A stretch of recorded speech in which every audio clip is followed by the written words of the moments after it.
Hello everyone, my name is Mamta Hucha. I am from New Australian Institute, Abohar. Students, today I just want to let you know about the wrong strategy, about the wrong practice in IELTS.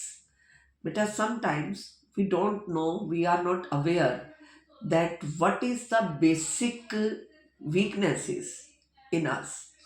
कई बारी हम लोगों को पता भी नहीं चलता।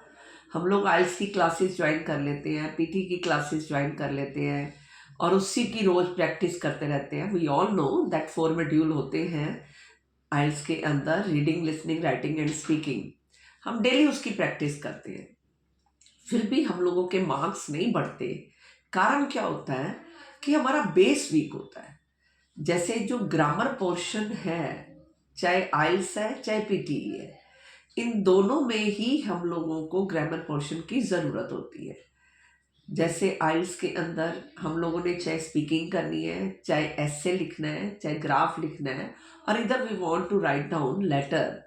तो जब हमारी सेंटेंस फॉर्मेशन ही गलत होगी, what is the views in our mind if we are unable to pen down और write down in the copy और in the paper, then what is the benefit of just writing and doing the practice of writing again and again?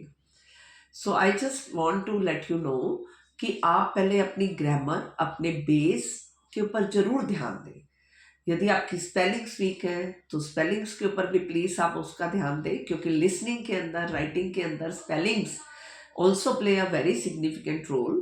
So we should not just ignore that. We should just keep our hand very sound in that part also.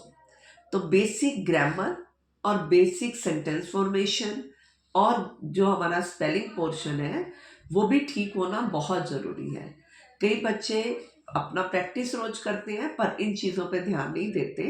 So I just want to request you और I want to advise you that we should just practice on these basics parts of English also. So you can come to us, we will let you know what are your weaknesses and how we can improve that. Thank you everyone.